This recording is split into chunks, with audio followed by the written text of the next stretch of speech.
Generally क्या होता है कि पीरियड्स के बाद जब 20 डेज आपको पूरे होते हैं और 35 डेज से पहले जो बीच का ड्यूरेशन होता है, अगर आपको पीरियड्स इन दिनों में स्टार्ट हो रहे हैं, जैसे 28 डेज में हो रहे हैं, 32 डेज में हो रहे हैं या 30 डेज में हो रहे हैं, तो इन पीरियड्स को नॉर्मल पीरियड्स माना जाता है। एक्चुअली में डिपेंड करते हैं हमारी हार्मोनल बैलेंस के ऊपर, हमारे लाइफस्टाइल के ऊपर और एज के ऊपर।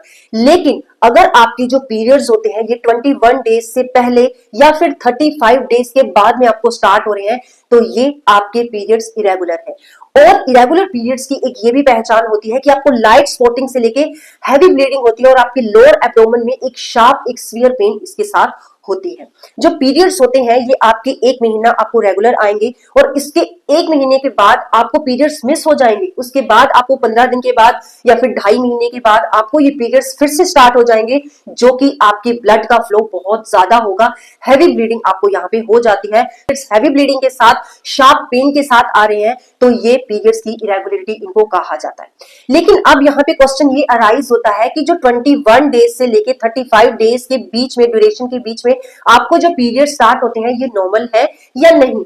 इसके लिए हमें चलना होगा नॉर्मल साइकिल लेंथ की तरफ, जो आपको पीरियड्स की एग्जैक्ट डेट के 21 डेज के बाद में और 35 डेज के पहले आपको पीरियड्स आ जाते हैं, वो आपके पीरियड्स नॉर्मल माने जाते हैं। एवरी गर्ल, एवरी लेडी का जो एग्जैक्ट पीरियड्स ऑफ टाइम होता है ये एग्जैक्ट नहीं होता है।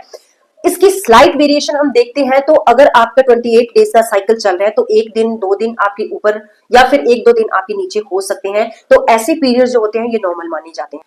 फॉर एग्जाम्पल, जैसे आपको 15 को पीरियड्स आ रहे हैं, तो अगर आपको नेक्स्ट मंथ 13 को आ जाते हैं या फिर 2 दिन बढ़ के 17 को आ जाते हैं, तो ये बिल्कुल नॉर्मल पीरियड्स होते हैं, इसमें कोई भी इरेगुलरिटी नहीं। एज फैक्टर भी यहाँ पे हमें देखना पड़ेगा इरेगुलरिटी के लिए। जो टीनेजर्स गर्ल्स होती हैं उनमें जो हॉर्मोन्स होते हैं ये इम्बैलेंस चलते हैं, उनमें पीरियड्स की यहाँ पे इरेगुलरिटी हो सकती है।